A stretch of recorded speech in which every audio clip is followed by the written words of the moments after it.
Hello everyone. आज हम पढ़ने वाले हैं कि कोई भी differential equation, partial differential equation जो हायर ऑर्डर की होती है उसका सोल्यूशन कैसे निकालते हैं। ठीक है, तो कोई भी इक्वेशन अगर पार्शियल है और वो कैसी है, हायर ऑर्डर की है, तो उसका सिंप्लीफिकेशन क्या होता है, उसका सोल्यूशन होता है y is equal to C F plus P I.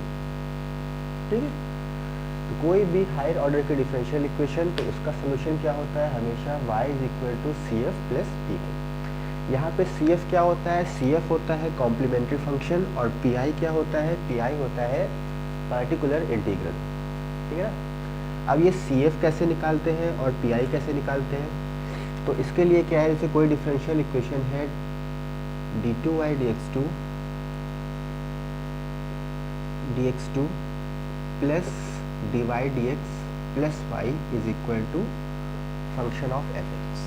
ठीक है, ऐसे कोई डिफरेंशियल इक्वेशन हमारे पास है। अब हमको अगर सी एफ फाइंड आउट करना है, इसको सिंप्लीफाई करना है और हमें वाई की वैल्यू फाइंड आउट करनी है। ठीक है, तो वाई की वैल्यू क्या होती है, इसका सोल्यूशन क्या हो जाएगा, इसका सोल्यूशन हो जाएगा C F plus P I. अब जो यहाँ पे लिखा हुआ है इक्वल के लेफ्ट हैंड साइड पे, इससे हम क्या निकालते हैं, सी एफ निकालते हैं, इससे हम कॉम्प्लीमेंट्री फंक्शन निकालते हैं। और इक्वल टू के आगे जो लिखा हुआ है राइट हैंड साइड पे, इससे हम क्या निकालते हैं, पी आई निकालते हैं। ठीक है, तो अगर हमें सी एफ की वैल्यू फाइंड आउट करनी होगी तो हम कहाँ पे जाएंगे, इक्वल के लेफ्ट हैंड साइड पे। ठीक है, इसको सिंप्लीफाई करके हम क्या फाइंड आउट कर लेंगे, सी एफ निकाल लेंगे, और इक्वल के आगे से हम क्या निकालते हैं, हमेशा पी आई निकालते हैं, पार्टिकुलर इंटीग्रल निकालते हैं। ठीक है, अब सी एफ और पी आई निकालने के लिए क्या क्या तरीके हैं हमारे पास, उसको देख लेते हैं। तरीके क्या क्या है, कोई भी इक्वेशन अगर हमको उसका कॉम्प्लीमेंट्री फंक्शन फाइंड आउट करना है, ठीक है, तो उसके लिए कुछ स्टेप्स होते हैं। तो सबसे पहला स्टेप क्या है, कोई भी डिफरेंशियल इक्वेशन होगी, सबसे पहले हमें क्या करना है, जो भी डेरिवेटिव है, differential derivative D D x, इसको हमें कैपिटल डी कंसीडर करना है। सबसे पहला स्टेप, जितना भी डेरिवेटिव है डी डी एक्स, इसको हम लोग को क्या मान लेना है, कैपिटल डी मान लेना है।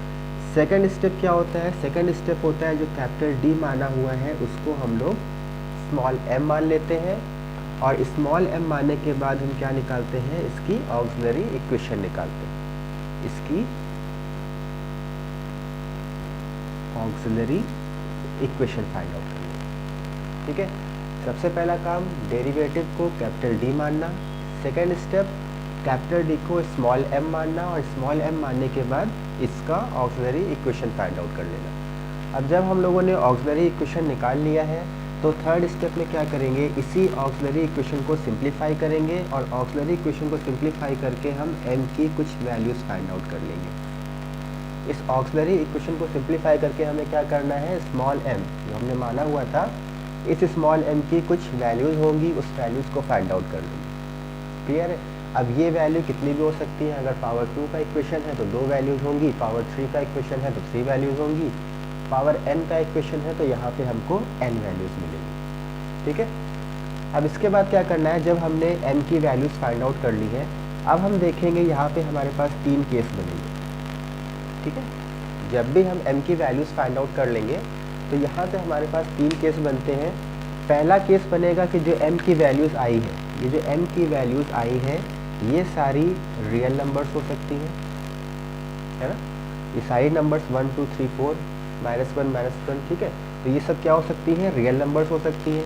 सेकंड केस क्या बनता है कि जितनी भी वैल्यूज़ हैं ये हमारी क्या हो सकती हैं, कॉम्प्लेक्स नंबर हो सकती हैं। ये क्या हो सकती हैं, कॉम्प्लेक्स नंबर हो सकती है। m की वैल्यू जो आई है ये हमारी कैसी हो सकती है, a ± ib के फॉर्म में हो सकती है, कॉम्प्लेक्स नंबर हो सकती है।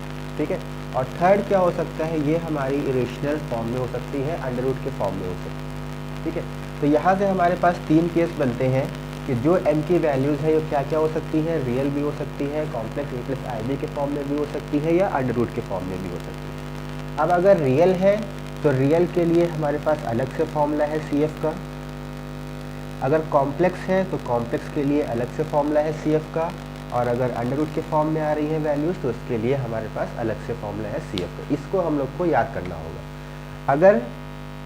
अगर ये m की वैल्यूज़ रियल नंबर्स हो, ठीक है। अगर ये m की वैल्यूज़ क्या है, रियल नंबर, मतलब अगर m की वैल्यूज़ क्या है, m1 m2 m3 सब कहाँ पे जा रही हैं, रियल नंबर्स पे जा रही हैं, ठीक है। तो CF की वैल्यू क्या हो जाती है, CF का फॉर्मूला बन जाता है जितने कांस्टेंट, जितनी वैल्यूज़ हैं उतने कांस्टेंट। अगर मान लिया हमने कि m की 3 वैल्यूज़ हैं तो हमारे पास कांस्टेंट कितने होने चाहिए, 3। जितनी m की वैल्यूज़ होंगी उतने हमें कांस्टेंट कंसीडर करने हैं, ठीक है। इस बात को ध्यान रखेंगे। तो हमने मान लिया कि m की वैल्यू क्या आ रही है, m1 m2, 2 वैल्यूज़ आ रही है। m की कितनी वैल्यूज़ आ रही हैं, 2 वैल्यूज़, और ये कहाँ पे है, रियल नंबर में है।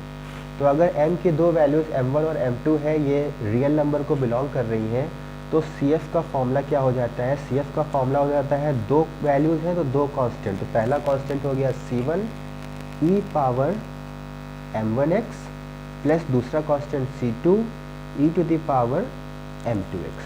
तो ये जो आ रहा है ये हमारा क्या हो रहा है, CF हो रहा है। ये हमने क्या निकाल लिया, CF निकाल लिया। कब, जब m की वैल्यूज़ कहाँ पे लाई कर रही है, रियल नंबर पे लाई कर रही है, ठीक है। तो ये हमारा पहला केस हो गया कि m की वैल्यू अगर रियल नंबर पे लाई कर रही है और दोनों क्या है, अलग अलग है, m1 और m2 आपस में इक्वल नहीं है, ठीक है। तो ये हमारा पहला केस है जब m1 और m2 इक्वल नहीं है, ठीक है। तो CF की वैल्यू क्या हो जाती है, C1 e power m1x C2 e power m2x, ठीक है। अब यहीं पे दूसरा केस बनता है। दूसरा केस क्या बनता है कि जो वैल्यूज़ है m1 m2 ये आपस में इक्वल भी हो सकती हैं। जो वैल्यूज़ दी गई हैं m1 m2 ये आपस में इक्वल भी हो सकती हैं। तो दूसरा केस क्या बन रहा है, अगर m1 is equal to m2 हो जाए, m1 is equal to m2 हो जाए, ठीक है। अगर m1 is equal to m2 हो रहा है तो हमको CF की वैल्यू क्या मिल जाएगी। तो CF का फॉर्मूला क्या बनता है, जितनी वैल्यूज़ उतने कांस्टेंट। तो यहाँ पे हमारे पास कितनी वैल्यूज़ हैं, 2 वैल्यूज़, पहली वैल्यू m1, दूसरी वैल्यू m2। तो 2 वैल्यूज़ हैं तो 2 कांस्टेंट मिलेंगे। लेकिन अब यहाँ पे चेंज क्या हो रहा है, चेंज हो रहा है कि m1 और m2 आपस में बराबर हो गए, ठीक है। m1 और m2 आपस में क्या हो रहे हैं, बराबर हो रहे हैं। अब अगर दोनों बराबर हैं तो हम लोग को लिखने का तरीका चेंज हो जाता है। क्या हो जाता है, C1 लिखेंगे प्लस x लिख देंगे और इसमें C2, सेकंड कांस्टेंट C2 लिख के e पावर m1x या m2x कुछ भी लिख देंगे, ठीक है। तो ये हमारा फॉर्म बनता है अगर दोनों वैल्यूज़ हमारी इक्वल हो जाती है। m1 और m2 अगर बराबर है तो हमें लिखने का तरीका ऐसे हो जाएगा। अगर m1 और m2 आपस में अलग अलग है तो लिखने का तरीका ऐसे हो जाएगा, ठीक। तो ये हो गई बात अगर वैल्यूज़ हमारी रियल नंबर आती है। अब सेकंड केस है कि अगर वैल्यूज़ हमारी क्या आ जाती हैं, कॉम्प्लेक्स नंबर के फॉर्म में आ जाती है। मतलब अगर m की वैल्यू क्या आ रही है, a प्लस माइनस IB आ रही है, ठीक है। हमने m को सिंप्लीफाई किया और हमें क्या मिल गया, m a plus minus IB, है ना। तो एक वैल्यू क्या है, a प्लस IB, दूसरी वैल्यू क्या है, a माइनस IB। मतलब यहाँ पे m की कितनी वैल्यू मिल रही है, 2 वैल्यू मिल रही हैं। तो इसको लिखने का तरीका क्या होता है, अगर कॉम्प्लेक्स, अब ये i आ रहा है, i का मतलब कॉम्प्लेक्स, मतलब ये जो वैल्यू है ये हमारी कैसी है, कॉम्प्लेक्स नंबर पे जा रही है, ठीक है, कॉम्प्लेक्स नंबर पे जा रही है। अब अगर ये कॉम्प्लेक्स नंबर पे जा रही है तो यहाँ पे CF लिखने का तरीका क्या हो जाता है, CF लिखने के लिए हमें क्या करना होगा, E बनाना होगा। 2 वैल्यूज़ हैं तो 2 कांस्टेंट हमेशा, ठीक है, चाहे वो रियल हो या ये हो, कोई भी हो, ठीक है। तो CF की वैल्यू कैसे निकालते हैं, एक्सपोनेंशियल E लिख के, ये हमारा रियल पार्ट होता है और ये इमेजिनरी पार्ट होता है। तो E power real part, E power AX, E power क्या हो गया, AX हो गया। इसके बाद ब्रैकेट बनाएंगे, पहला कांस्टेंट C1 लिख दो या A लिख दो या B, ठीक है, कोई भी कांस्टेंट लिखना है। तो हमने C1 लिख दिया, C1 cos, इसके बाद imaginary part BX plus second constant C2 sin BX, ठीक। तो ये हमारा क्या हो गया, कॉम्प्लेक्स नंबर के लिए CF हो गया। क्लियर बात। अब यहीं पे एक दूसरा केस बनता है। दूसरा केस क्या बनता है कि ये जो वैल्यूज़ हैं ये आपस में रिपीट कर जाए, ये वैल्यूज़ आपस में क्या कर जाए, रिपीट कर जाए। मतलब m की वैल्यू क्या आ रही है, m is equal to a plus minus IB और a प्लस माइनस IB। अब देखो यहाँ पे m की वैल्यू क्या हो रही है, रिपीट कर रही है। एक value a plus minus IB आई है और दूसरी वैल्यू भी क्या आ गई है, a प्लस माइनस IB। मतलब टोटल हमारे पास कितनी वैल्यूज़ हैं, 2 यहाँ 2 यहाँ, टोटल हमारे पास 4 वैल्यूज़ हैं। अब 4 वैल्यूज़ हैं तो 4 कांस्टेंट होंगे, ठीक है। तो जब भी केस अगर हमारा रिपीट कर रहा है अगर वैल्यूज़ हमारी क्या कर रही हैं, रिपीट कर रही हैं, तो CF लिखने का तरीका भी चेंज हो जाएगा। जैसे यहाँ पे चेंज हो गया, CF लिखने का तरीका क्या बन जाएगा, same process, e power real part ax। अब जैसे यहाँ पे लिखा था C1 प्लस एक्स C2, तो वैसे यहाँ पर हम लोग लिख देंगे C1 के प्लेस में क्या लिख देंगे, C1 plus x C2 cos dx। इसके बाद तीसरा कांस्टेंट हो गया C3 plus x C4 sign dx। ठीक है, तो ये हमारा क्या हो गया CF, किसके लिए, जब हमारे कॉम्प्लेक्स के रूट आपस में रिपीट कर रहे हैं। कॉम्प्लेक्स के रूट आपस में क्या कर रहे हैं, रिपीट कर रहे हैं। ठीक है, अब अगर m की वैल्यूज अंडर रूट के फॉर्म में आ रही है, ठीक है, अगर m की वैल्यूज मान लिया m इज इक्वल टू क्या आ रहा है, a plus minus under root b आ रहा है। हमने सिंप्लीफाई किया इस इक्वेशन को, ऑक्सिलरी इक्वेशन को, और सिंप्लीफाई करके हमें m क्या मिल गया, a plus minus under root b। तो अगर ऐसा केस बनता है तो इसके लिए CF क्या हो जाता है, फिर से सेम जैसे यहाँ पे कॉम्प्लेक्स के लिए है, सेम फॉर्मूला यहाँ पे बनेगा। फॉर्मूला क्या बन जाएगा, e पावर ax इंटू, दो वैल्यूज़ हैं तो पहली हो जाएगी C1 कॉस, चेंज क्या होगा, यहाँ पे कॉस dx था, यहाँ पे कॉस हाइपरबोलिक आ जाएगा। ठीक है, कॉस हाइपरबोलिक आ जाएगा, cos hyperbolic dx plus C2 sine hyperbolic dx। तो ये हमारा बन जाएगा CF का फॉर्मूला। अब सेम ऐसे ही अगर ये रूट हमारे रिपीट कर रहे हैं तो C1 के प्लेस पे C1 प्लस एक्स C2 और C2 के प्लेस पे C3 प्लस एक्स C4 बन जाएगा। ठीक है, तो ये तीन प्रोसेस है, तीन केस है। अगर हमें CF निकालना होता है तो इतनी चीज़ें हम लोग को याद होनी चाहिए। ठीक है, अगर इतनी चीज़ें याद हैं तो हम लोग को सोल्यूशन का आधा पार्ट अपने आप से समझ में आने लगेगा। अगर ये चीज़ नहीं याद है तो ये चीज़ नहीं हो पाएगी। ठीक है, एक बार फिर से देख लेते हैं। कोई भी इक्वेशन होगा, सबसे पहले हमें क्या करना है, डी डी एक्स जो भी डेरिवेटिव है इसे कैपिटल D मानना है। सेकेंडली हम लोग क्या करेंगे, कैपिटल D को स्मॉल m कंसीडर करके इसकी एक ऑक्सिलरी इक्वेशन बना लेंगे। जब हमने ऑक्सिलरी इक्वेशन बना ली है, अब उस इक्वेशन को सिंप्लीफाई करेंगे और क्या निकाल लेंगे, स्मॉल m की वैल्यू जो हमने कंसीडर की थी इसकी वैल्यू निकाल लेंगे। अब ये वैल्यू हमारी तीन तरह की हो सकती है। अगर R के फॉर्म में आ रही है, रियल नंबर्स हैं और अलग अलग हैं, तो CF का फॉर्मूला बन जाता है C1 e power m1x C2 e power m2x। अगर ये दोनों वैल्यूज़ आपस में रिपीट कर रही हैं, m1 की वैल्यू m2 के बराबर आ रही है, तो फॉर्मूला क्या बन जाता है, C1 प्लस एक्स C2। ठीक है, अब मान लो जो m की वैल्यूज़ हैं वो तीन आ रही होती, m1 m2 और m3, ये तीन वैल्यूज़ आपस में रिपीट कर रही होती। तो जैसे हमने यहाँ पे C1 प्लस एक्स C2 लिखा है, तो यहाँ पे तीन वैल्यूज़ हैं तो तीन कांस्टेंट, तो पहला constant C1 plus x C2, अब तीन है तो x पावर 2 हो जाएगा C3, इसके बाद e पावर mx। ठीक है, अगर यहीं पे चार वैल्यूज़ होती इज इक्वल टू m4 हो जाता, चार वैल्यूज़ होती तो हम लोग क्या लिखते, C1 x C2 x power 2 C3 x power 3 C4 into e power m1x। अब ये बात समझ में आ रही होगी। ठीक है, ये चीज़ हम लोग कैसे लिख रहे हैं ये बात अब समझ में आ रही होगी। ठीक है, तो ये हो गया रियल नंबर के लिए। अगर हमें कॉम्प्लेक्स देखना है, m की वैल्यूज़ कॉम्प्लेक्स के फॉर्म में आ रही है, a प्लस माइनस IB के फॉर्म में आ रही है, तो उसके लिए CF क्या हो जाता है, e की power real part e power ax into C1 cos dx plus C2 sin dx। ठीक है, अब यही वैल्यूज अगर रिपीट कर रही होती तो C1 के प्लेस पे सेम ऐसे लिख देते C1 प्लस एक्स C2, और C2 के प्लेस पे क्या लिख देते C3 प्लस एक्स C4 लिख देते। ठीक है, अब यही वैल्यूज अगर रूट के फॉर्म में आ रही हैं तो ठीक है, बस कॉस के प्लेस में क्या हो जाएगा, कॉस हाइपरबोलिक, और साइन के प्लेस में क्या हो जाएगा, साइन हाइपरबोलिक। केवल इतना है, क्लियर है। तो पहले CF देख लेते हैं आज, अगले वीडियो में PI कैसे सिंप्लीफाई करते हैं उसको देख लेंगे।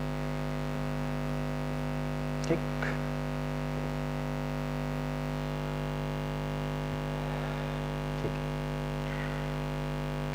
तो जैसे कोई क्वेश्चन लिखा हुआ है d2i dx2 माइनस ऑफ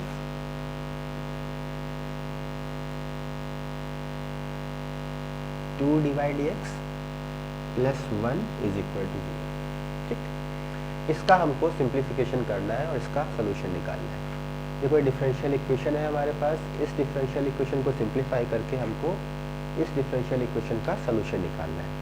ठीक, तो कैसे निकालेंगे? जैसे प्रोसेस बताया है सेम प्रोसेस से चलेंगे और कुछ नहीं करेंगे। प्रोसेस क्या बताया है? सबसे पहले कंसीडर कर लेंगे, लेट कर लिया डी डी एक्स को हमने कैपिटल डी मान लिया, डी डी एक्स को कैपिटल डी मान लिया। तो यहाँ से हमें क्या मिल गया? D square minus 2d plus 1 y बाहर इज इक्वल टू 0। ठीक है, ये मिल गया। अब इसके बाद हमने क्या कहा था कि अब इसके बाद हमें क्या करना है? अगेन लेट करना है d is equal to small m। d is equal to small m मानने के बाद हमें क्या मिल जाएगा? इसकी ऑक्सिलरी इक्वेशन मिल जाएगी। तो इसकी ऑक्सिलरी इक्वेशन क्या मिल रही है?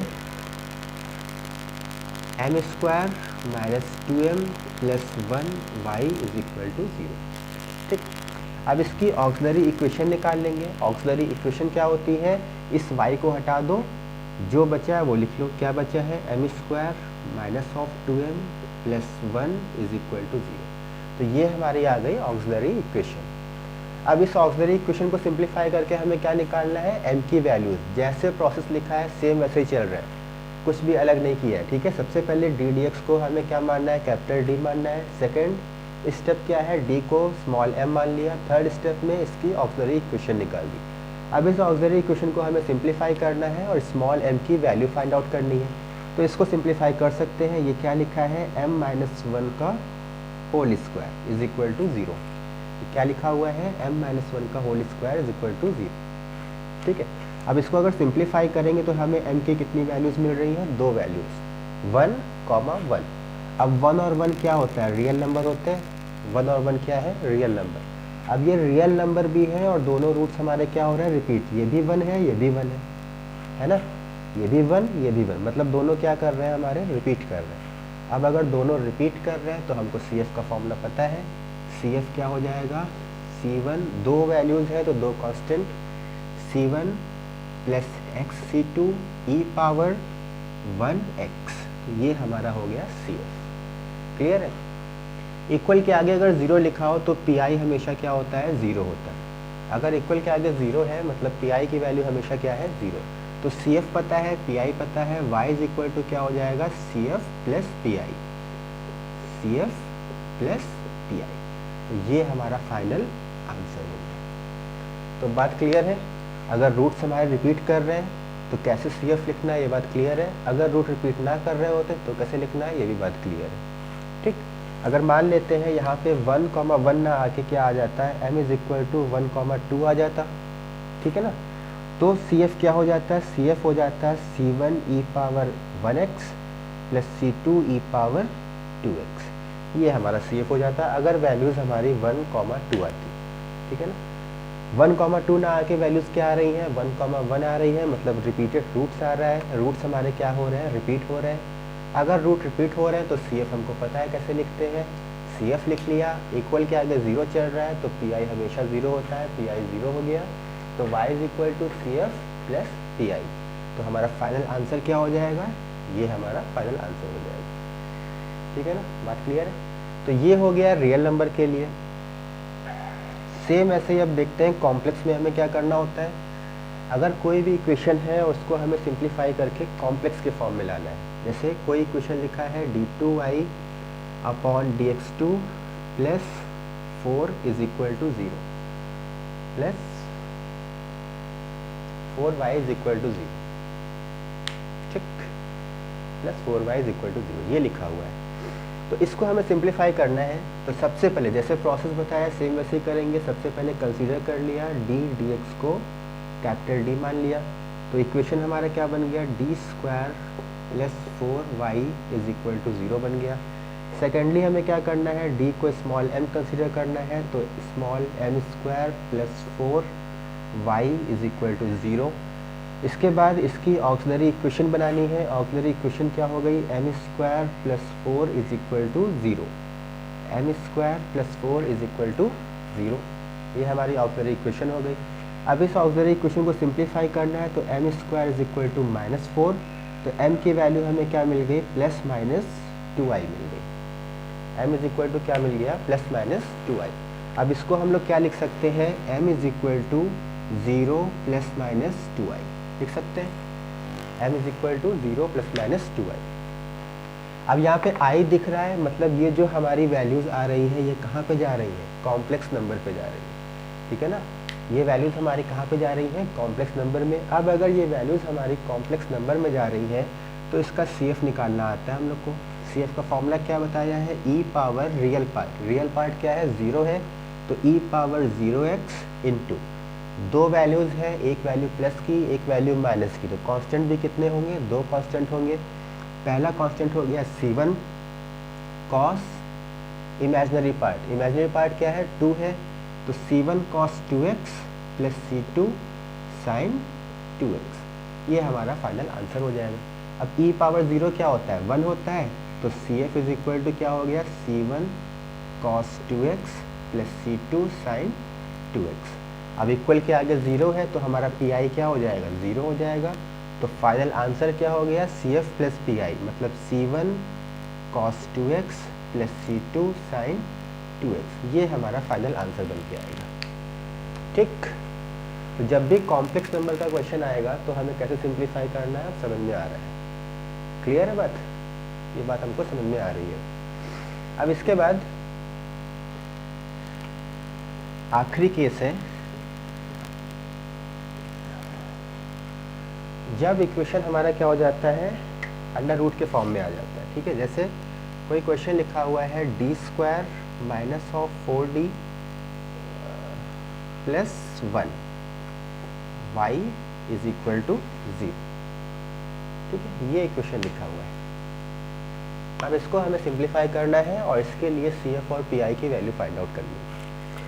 तो कैसे फाइंड आउट करेंगे, अब यहाँ पे हमको d dx के प्लेस में पहले से d लिख के दिया गया है। ठीक है, तो हमको d लिखने की ज़रूरत है नहीं, डायरेक्ट हम सोल्यूशन पे आ जाएंगे।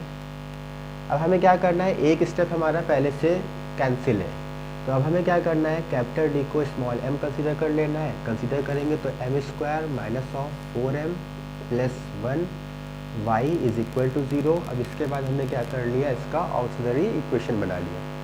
ऑक्सिलरी इक्वेशन क्या होता है, m² minus of 4m plus 1 is equal to 0। अब इसको सिंप्लीफाई करना है और m की वैल्यूज फाइंड आउट करनी है। तो इसके फैक्टर तो होंगे नहीं, अगर फैक्टर नहीं होंगे तो हमें क्या पता है, फैक्टर नहीं होते हैं तो हम क्या लगाते हैं, श्रीधराचार्य विधि लगाते हैं। फॉर्मूला क्या होता है उसका, minus of b plus minus under root of b² minus 4ac upon 2a, ये फॉर्मूला होता है। ठीक है, तो इसी फॉर्मूले को यहाँ पे अप्लाई कर देंगे, तो माइनस ऑफ b क्या हो गया, 4 हो गया, plus minus under root of b² क्या हो गया, 4 का square 16, minus of 4a into c क्या हो गया, 1 इंटू 1 अपॉन 2 इंटू 1। ठीक, अब इसको और सिंप्लीफाई कर लेते हैं, तो ये हो गया 4 plus minus under root of 12 upon 2। इसको और सिंप्लीफाई करेंगे तो क्या मिल जाएगा, 4 plus minus 2 root 3 upon 2। Clear, इसको और सिंप्लीफाई करेंगे तो हमें क्या मिल जाएगा, 2 plus minus under root 3, 2 plus minus under root 3। अब ये हमारा क्या हो रहा है, इरेशनल के फॉर्म में जा रहा है। ठीक है, केस 3 में जा रहा है। अब अगर ये केस 3 में जा रहा है तो इसको CF निकालना हम लोग को पता है, फॉर्मूला याद कर चुके हैं। CF कैसे निकालते हैं, CF निकालने के लिए दो वैल्यूज़ हैं तो दो कांस्टेंट होंगे। पहला constant C1 e power plus के आगे का टर्म 2x,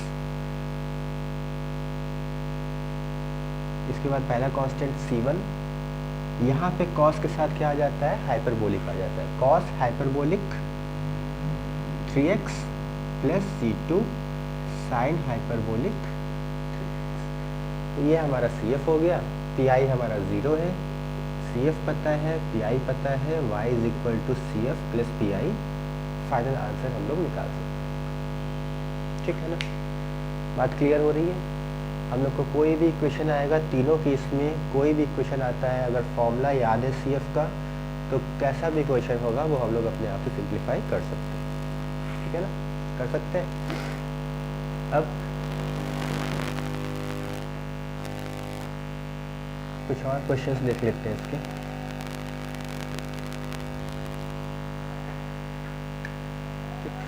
जैसे क्वेश्चन लिखा हुआ है D square minus of 3d minus of 4y is equal to 0। ठीक, ये क्वेश्चन है, इसको हमें सिंप्लीफाई करना है। तो कैसे सिंप्लीफाई करेंगे? फिर से हम लोग क्या कर लेंगे, d को स्मॉल m कंसीडर कर लेंगे। d को अगर स्मॉल m कंसीडर करते हैं तो हमारे पास ऑक्सिलरी इक्वेशन क्या बन जाती है, m square minus of 3m minus 4 is equal to 0 बन जाती है। अब इस इक्वेशन को हम लोग को सिंप्लीफाई करना है, तो m square minus of 4m plus m minus 4 is equal to 0। इसके फैक्टर कर लेंगे तो m minus 4 plus m minus 4 is equal to 0। तो फैक्टर क्या मिल गया, m minus 4 m plus 1 is equal to 0। मतलब m की वैल्यूज़ हमको क्या मिल रही है, 4 कॉमा माइनस 1। अब 4 कॉमा माइनस 1 क्या है, रियल नंबर है। तो 4 कॉमा माइनस 1 हमारे पास कैसा है, रियल है और डिस्टिंक्ट है, अलग अलग है। अब की बार दोनों वैल्यूज़ हमारी क्या हो रही है, अलग अलग आ रही है। अगर दोनों वैल्यूज़ अलग अलग आ रही हैं तो CF की वैल्यू पता है हमें कैसे निकालनी होती है, दो वैल्यू तो दो constant, C1 e power 4x C2 e power minus x।